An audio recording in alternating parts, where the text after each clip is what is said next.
You make a custom saddle for an individual customer. And a saddle is basically a chair or a seat upon which they sit.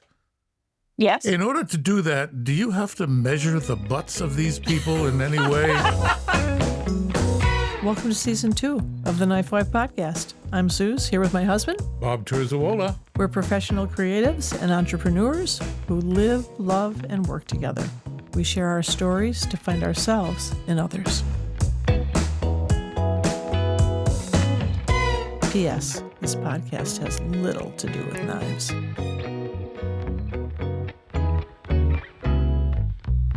Hey, everybody. Welcome to the TheKnifeWife podcast. I'm here with my partner in crime. That's me, Bob. We're in the studio again. I can't believe people are actually listening, and thank everybody for doing that.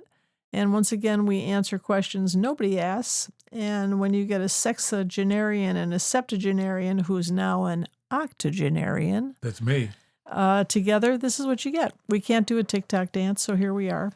And we hope you have some fun listening to our guests. The podcast is morphing from not only couples, but to makers and to entrepreneurs and creatives. I found out that getting a pair or a couple in, that one is usually more shy and one is more public than the other. And the shy one doesn't want to do the podcast. So we'll have them on. We have some booked, but I get to open my book to I have so many makers and so many creatives in my life. So I'm excited about sharing those with everybody in the future. And Bob has a few too. I do, yes. And so this will probably be I don't know if this is the first or the last of the the end of the first season or the beginning of the second season. But we're going to once a week for the next few months for reasons I don't need to get into, but once a week for right now. I hope you stay with us, and I love all the comments. Keep them coming. That's really fun to get comments, and even if they're not nice comments.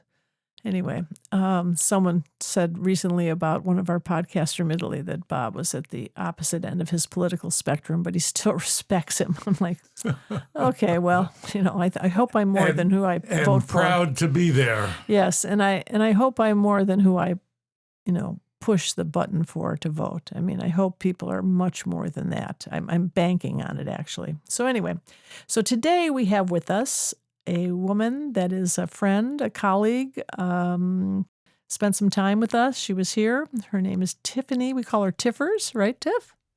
That's correct. Hello. Hello. And joining us from the UK. Where in the UK are you exactly?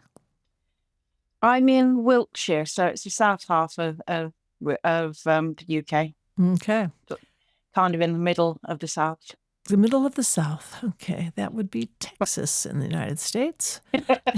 It's a big state. When I was in Italy, people would say to me, "Oh, are you from the States?" And I'd say, "Well, yes, I am. I'm from Texas. It's a big state. Do you know about Texas?" And I'd do this whole Texas bit. And my friends who were with us from Italy, they had no idea this was going to come out of my mouth. I warned my son, who was there, that I might do this, and I'm prone to accents. So I love pulling their legs. I love saying, do you know about our Texas barbecue? And do you know about Longhorns? And do you know about Dallas and Houston? And then I went on and on and on. And I had them going. They really believed I was from Texas. So couldn't be farther from the truth. Anyway, I'm from Texas, the North version called Chicago. Anyway, so Tiffers, we met through the knife world, but she is a woman of her own right long before knives came into play, and she is a saddle maker. Is there a fancier name for that, Tiff? I'm a master saddler and master bridle maker, which means that I've done an apprenticeship and served my time as a journeyman before my work is then sort of judged to be sufficient to give me the master title. Yeah. Okay, I love anything with master in the title. I'm a master printmaker, a master gardener. I'd like to be a master of many things, but I am not. Tiffers, I have a question. Is there like a formal course of study for making bridles and saddles and so forth? There is now, yes. You've got various city and guild exams that you can gain along the way, and they sort of guide you through making all the bridle work, doing harness work, doing saddle work, So you get to try all of the elements and find out where your talents lie, because not everybody can do harness work.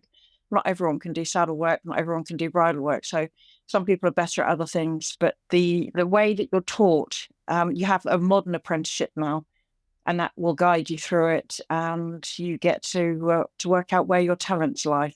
Mm-hmm. I see. And, Okay. and our guest we had on before was Grace Horn, a scissor maker, and Tiffers made me some new scissor cases, leather scissor cases for scissors that Grace had made, that she'd made boxes, and they were kind of, after many years of having them, sort of falling apart. So I now have beautiful leather cases for them that Tiffany made.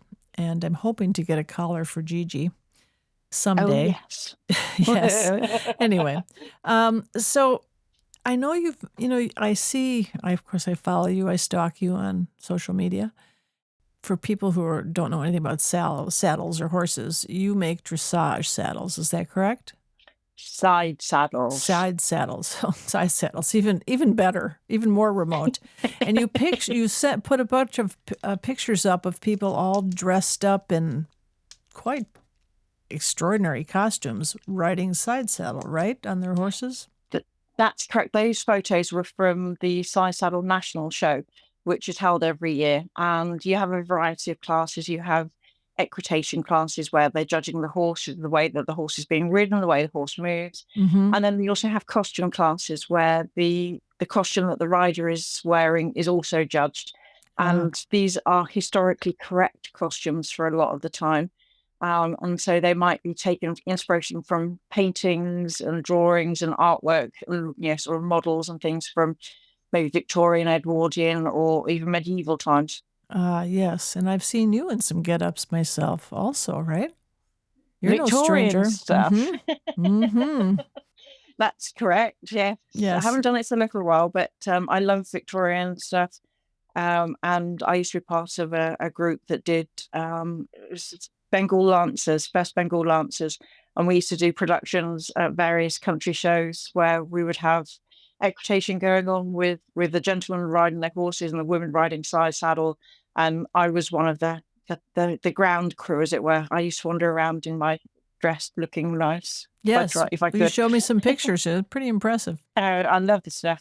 So, how did you become a master? I mean, what interests you in saddle making that brought you to this arena? Oh, no pun intended. I started playing around with leather when I was about 8. I had a Barbie horse, and I have had an uncle who was a saddler, and he gave me bits of leather, scraps of leather, and I used to make tacks for my Barbie horse. And so I've always made things, and I've always been into horses, so I used to ride horses, used to help out at various yards, and I knew that I wanted to do something with my hands when I left school, and this was a choice. I was very lucky because I knew about saddlery as a potential career because of having my uncle being a saddler. And I think children these days, they suffer because they don't know that some of these jobs are available to them. Yes. There's so many hands-on things that can't really be done by machine. There are a lot of niche jobs, niche roles that just aren't commonly known about. They're not in healthcare. They're not in an office. They're not in a garage or a workshop or a care environment. Right. But there's all these jobs out there. So I was really lucky, and I was given the opportunity when I was 16, when I left school, to go into saddlery, and that's it. And that was 38 years ago. Wow. Well, yes, you've been doing, and so you've made some saddles for some pretty famous people, right? I've made work. I've done work for sort of various people, famous people.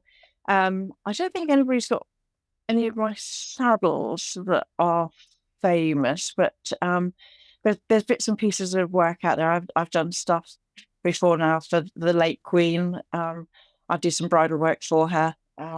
As one does. A good few years ago, as one does, exactly. But there's and I don't know where all my work has ended up, because once you make it and it goes out the door to a customer, you never know who ends up with it in the long run. It gets moved around, and suddenly you find out that something you made 6 years ago is suddenly owned by somebody prestigious, and you think, oh, actually, that's quite nice. Yes. Yes. Well, they're beautiful. I mean, I've seen lots of pictures. What's the hardest part of making a saddle for you? Probably making the underneath part of it, the panels, because that's actually that's the part that connects with the horse, and that has to be completely correct. And there's some quite fiddly little bits and pieces to do along the way. And you're combining, especially with side saddles, you're combining different types of materials all in one. So you've got leather, then you also have a woolen serge fabric, and you have linen. So you've got to combine them all so that they work well together. And they don't rub on the and horse, right? They don't rub the horse, and then the whole thing has to be balanced to fit the horse. So it's quite a long process, and it's got to be right. It just, you can't skimp on it. You really can't skimp. Yeah, way above my pay grade. And I don't know if I'd have the patience to do it. And so you work in a shop with other saddlers, correct? You share equipment and such? So I work in a saddler's, and there's two. That's the generic term we give to a shop here in the UK that sells sells horse equipment, and also has saddlers in a workshop at the back.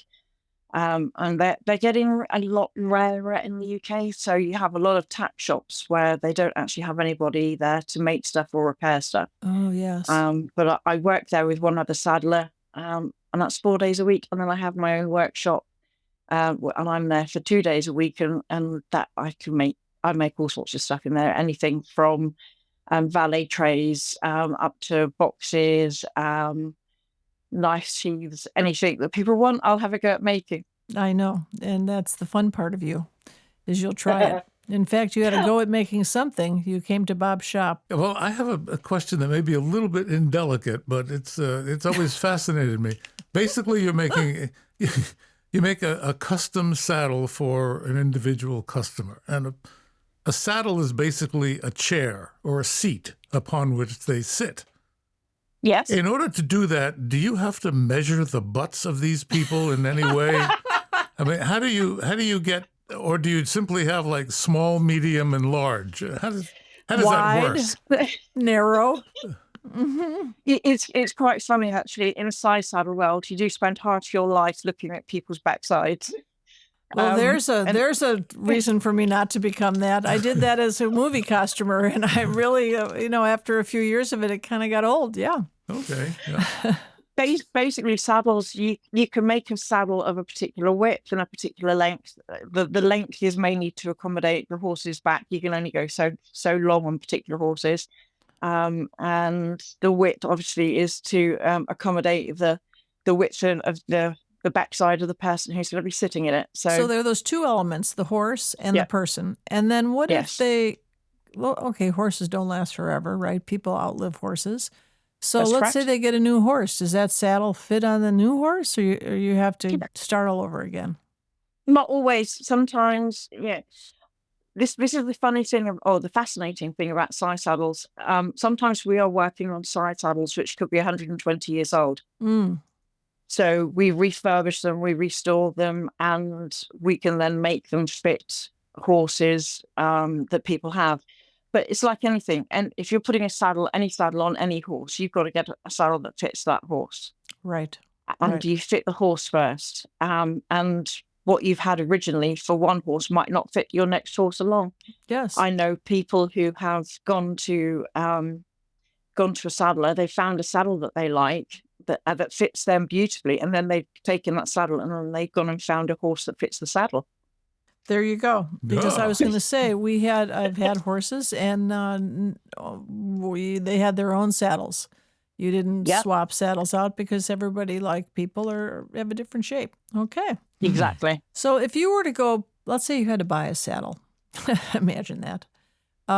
What would you be looking for in a saddle? What's workmanship that you would look for that you would say, oh no, like in a knife, things have to be, the blade has to be centered and the action has to be good. What would you look for in a saddle? I have no idea. Good quality leather, good quality workmanship. a style that suits the horse and the rider for the pursuit that they want to do. Mm-hmm. There's no point in selling somebody who wants to do dressage a saddle for jumping. Good point. And unless you know all this, which I do, it might be wasted on some. What's the difference between a dressage? You say it much better than I do. Dressage or jumping. What are the difference in those saddles? So a dressage saddle will have straighter cut flaps. You'll have a deeper seat. It will hold the rider much more in the position that they need to be in.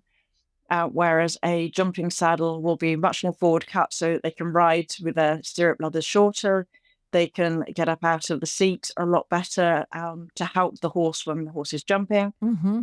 And it'll have a slightly flatter seat, and they'll be able to move around more than they could in a dressage saddle. The type of movements that you do when you're jumping are completely different from when you are doing something like dressage or showing or things like that. So it all depends on what sort of movements you need to be doing. Thanks for answering that, because I think the average person doesn't know anything about this. So I want you to educate I certainly them. didn't know. Oh, well, I do.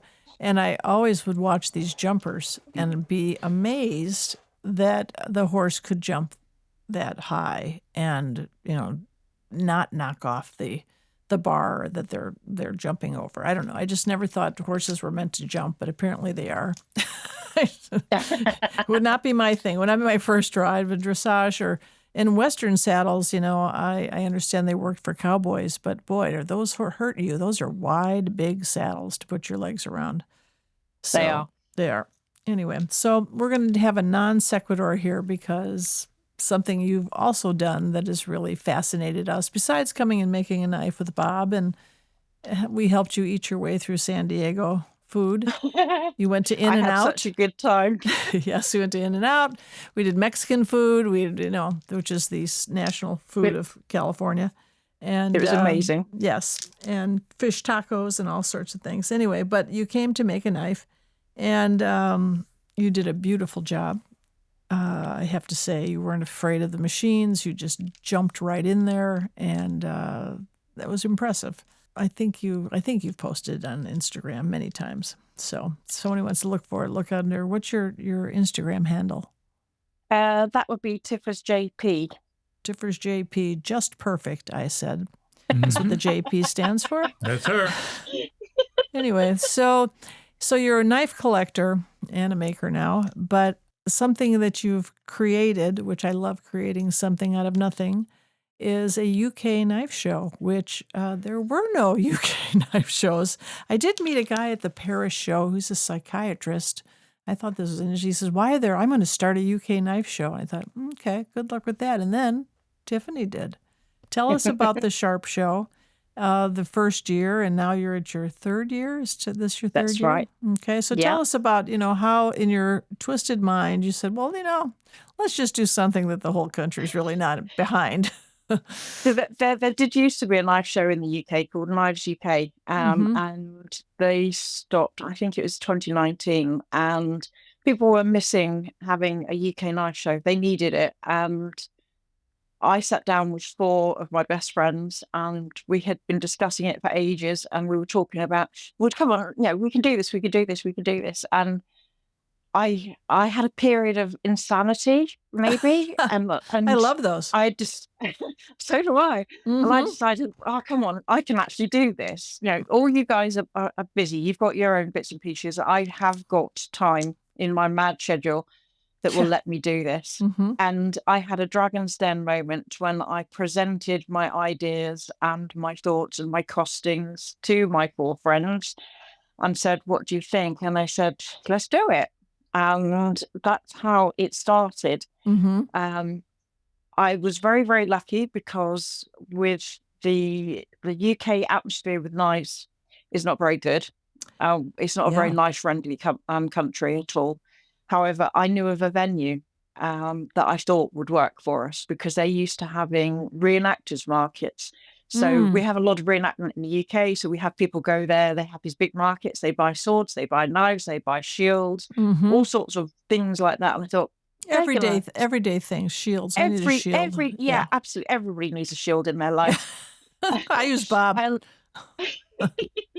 And I gave them a call and I said, I'd really like to do this. What do you think? And we had a chat and I explained the legality of it and what's legal and what's illegal in the UK. And they said, okay, we'll go for it. And they've backed us ever since. They've been absolutely brilliant as a venue. And we are now just over 5 weeks away from show number 3. So it's been incredibly well received by the knife population in the UK, the knife collectors and users. They've loved it and it's really taken off. And hopefully it's got bigger already. And what is the date this year? The 2nd of November. Yeah. Which is kind of why Bob's not coming to the UK the 2nd of November, because it's kind of cold. It is kind of cold. But we would love to come. Can't you move it to June? It's also only a week after the show that we'll be doing here in California. Yeah. Yes, I know. Anyway, we've had this discussion with the 3 of us before. We have. Ad nauseum. Anyway, so how many knife makers will you have there? We've got, this year, I think we have 62 exhibitors, of which 40 of them are actual makers. I'm quite passionate about makers. We have a fantastic tradition of steel and cutlery making in the UK. Obviously, we have Sheffield. We've just got such an in-depth history that we don't need to lose it. We can't afford to lose it.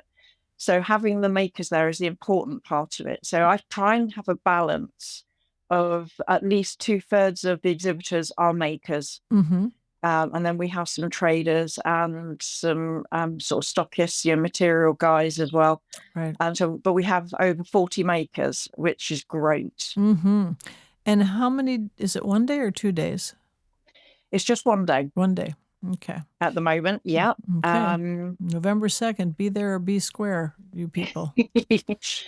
In years to come, it might go to 2 days. I don't know. We'll see what happens. I have learned to never say no.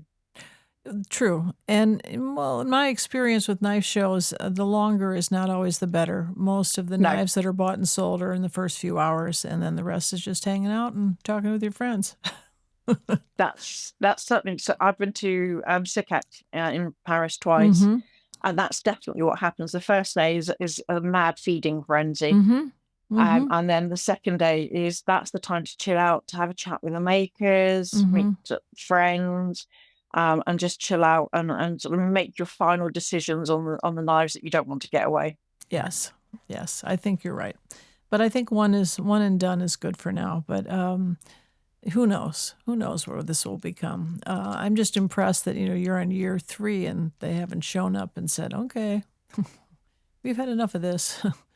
And so the other thing is that you're a woman running a knife show. There's one other woman in the United States. She was on the podcast tomorrow, and she runs a knife show with her brother, and but she's the only other woman I know that's in this business, and she came to it through her brother. But you come to it all by yourself, and you certainly know your knives.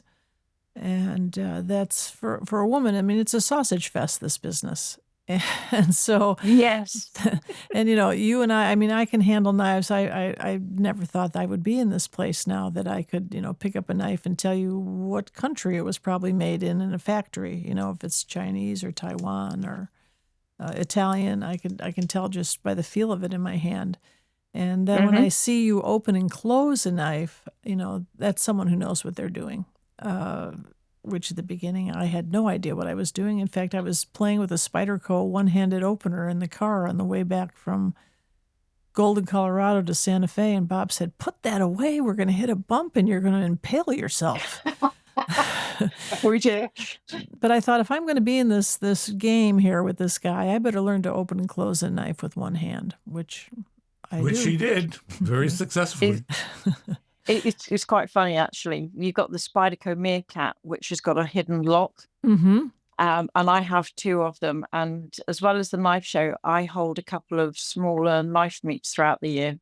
And when I get new people come along that don't really know anything about Spyderco knives, I sort of give them the Meerkat and say, "Have a look at this.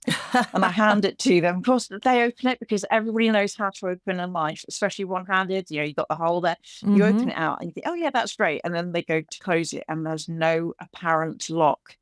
There's no way of actually working it out. And the interesting thing about the meerkat is that if you hand the same knife to a guy and to a woman, you can guarantee that the woman will close it first. Because they are much more aware of what goes on in their house. And guys just get very confused and they say, close it for me, and end up handing it back to me. Oh my gosh, that's funny. Yes. And, if anyone had told me, 20 years ago that I'd be designing patterns, we just did a project with ProTech with one of my patterns. And we just met with Fox, and Bob and I designed a knife together called the Pacifica after we moved to California. And it sort of has a bit of a fishtail on the back and very stiletto looking, and just brought that to Fox Knives. And so if someone had told me, 25 years ago, you're going to design a knife, no, I would have laughed. But glad to do it and excited it's coming out. So, but anyway, we're just excited to have another girl or woman or whatever you want to call it in the game. I think it was Marianne Halpin. I was having a chat with her once, and she said that in the US, only 4% of people that carry knives are women.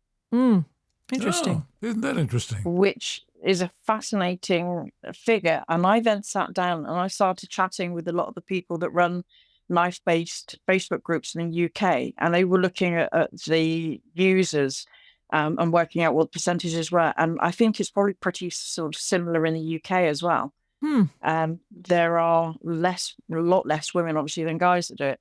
However, the interesting thing at the Sharp Show is the amount of women that we do actually get come through the door, which is brilliant. Yeah, I see a lot more women actually coming to shows than I used to. My father never carried a pocket knife, but lots of fathers did. And so those girls were, young at a young age, exposed to someone carrying a tool, not a weapon, a tool. And I was raised by Captain Safety. We didn't have any sharp objects or anything around us. That was too dangerous. I think I must have been the opposite then, because my dad gave me my first knife when I was 5. There you go. And I've still got it. Wow. So anyway, the Sharp Show.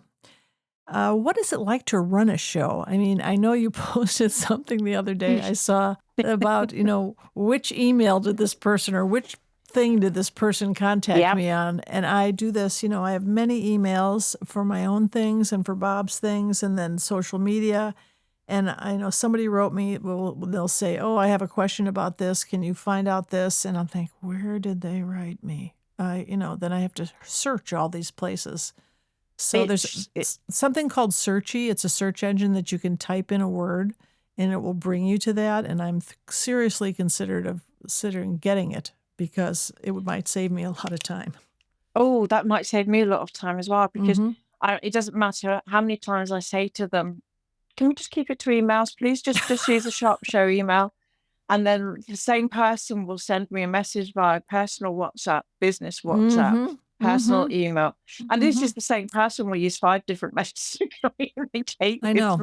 And I get there in the end. Right. Perhaps. And they go to my personal Instagram or my personal Facebook. And now I have a new policy just in case anyone writes me. I'm not answering any of those that are coming to my personal ones anymore. I was really nice at first. And now I got to keep it simple. And you have to draw a line under it sometimes, don't you? Right. And they all want to be my friend on Facebook. They don't want to be my friend, these guys. They want an in to Bob. And it reminds me of when I worked in the movies, and I was a grip in the movies, carried one of Bob's knives, and then he made some neck knives for all the grips and for the best boy. Did you make him you also made him a big knife, A big knife. We called it the best boy.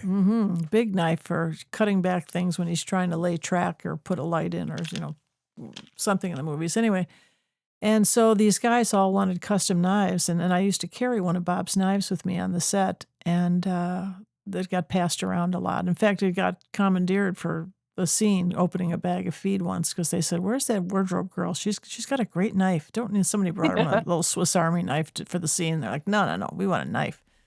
So I still have that knife. It was Pablo's knife. But anyway, they always used to get coffee every day at like 4 o'clock or halfway through the day, and the grips and some of the cameras started bringing me or asking me my coffee order, and that was highly unlikely to have a woman in wardrobe getting coffee from grips, but they did. And one day, one of the producers took me aside. He said, "I need to talk to you." He said, "There's a rumor going around that you're sleeping with all the grips."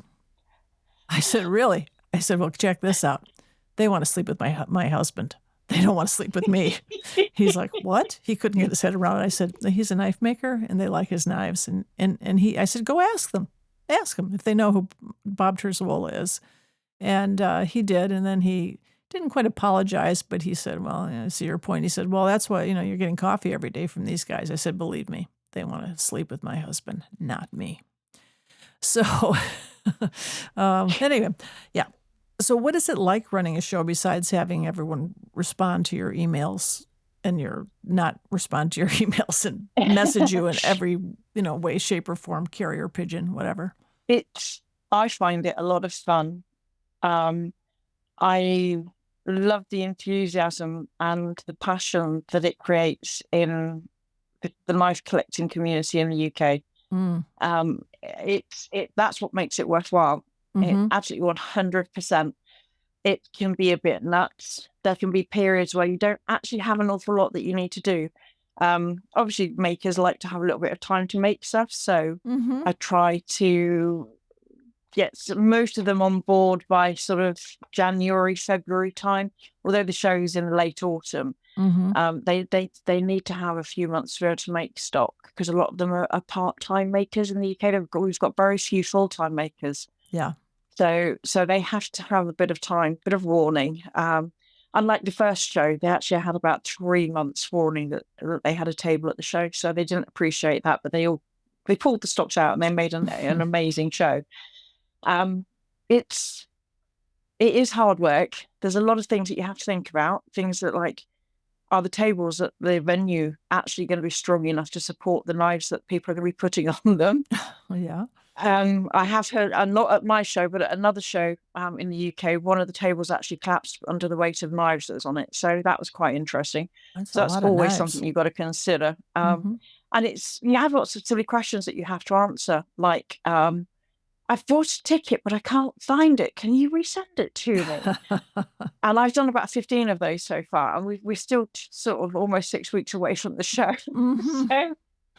So it's fun. It's a lot of talking to people. There's a lots of things that need to be considered that people don't even think about, and that's parking attendants, how to get people through the door in a timely fashion, Mm-hmm. how to people how to have helpers out on the floor, so that stall holders or people that got tables that are by themselves can actually have a break and go to the toilet and go and Right. get food. So I have a bunch of helpers on the day, and they are one of the most important part of the show. Mm. And they've termed themselves the elves. So I have a bunch of elves that help me on the day. And do they have Um, hats and curled up toed shoes, or just They your would average looking guy? love to have hats and curled up toed shoes. They would absolutely adore that. I can make And that happen. considering we could make it happen, and they have asked if it could happen, and I've actually said no. But I see. But I that- yeah. picture little felt, dark blue and white elf hats with maybe a bell or a tassel on the end of the hat, walking Wait. around. Not in the shoes so much. I think it's a little difficult with the shoes, but I can see that, and they're rather official looking elves, not so whimsical as some elves might be, or Christmassy. Considering that one of the elves is, I think, 6'5". Oh well, there's the elf. There's the Elf movie, and that's Will Ferrell. A blue elf. Yes. Anyway, okay. So, and is lighting a problem? Because sometimes we've had some great shows, and the lighting in places is not so great. Is there lighting there? We're really, really lucky. The year that we started the show, they had upgraded the lighting in the arena that we use. So the lighting is actually brilliant. Oh. We're very lucky with that respect. You can see the knives clearly. There isn't a corner of the hall that isn't well lit. Yeah. which makes it great because obviously people need to be able to see what they're purchasing. They need to be able to be attracted to the table. I've been to shows where you cannot see things because they're stuck in a corner, or they're overshadowed, or they're hidden away. And it's not fair on them. These guys, these makers, they spend a lot of time and energy making these knives, and they then pay for their table. And it's my job to make sure that they get the exposure that they need, that people know that they're there, and that people can see their goods that they have for sale when they're there. That's what my job is.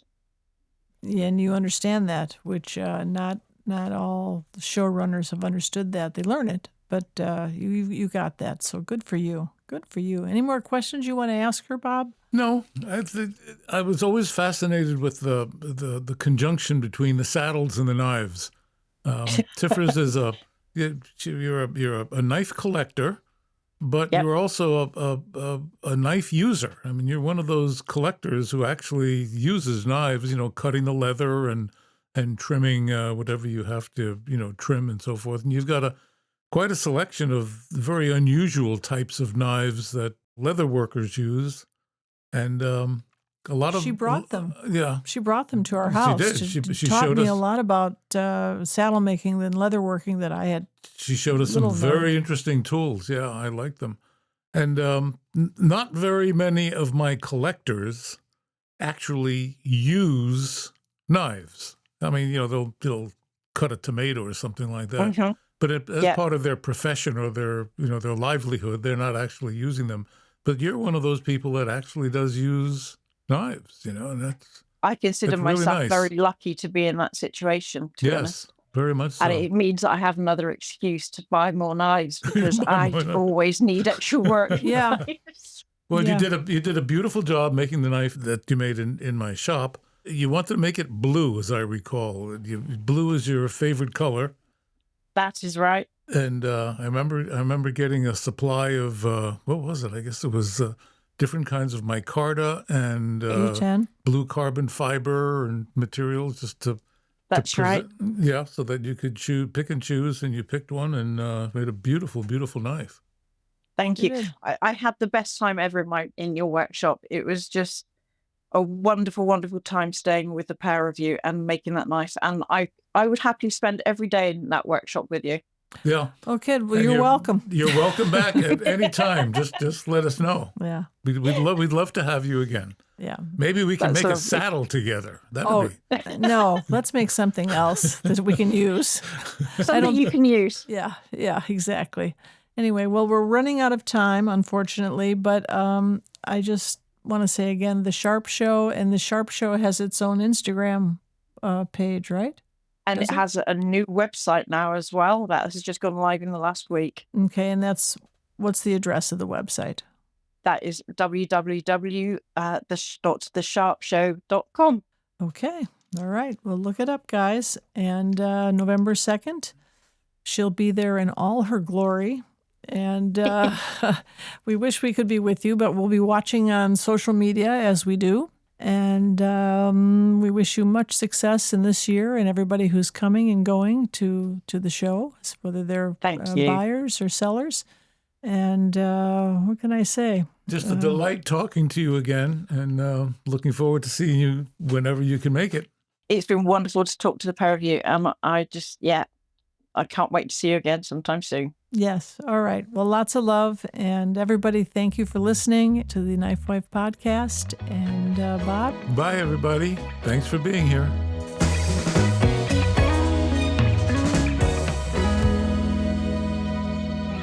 Thanks for listening.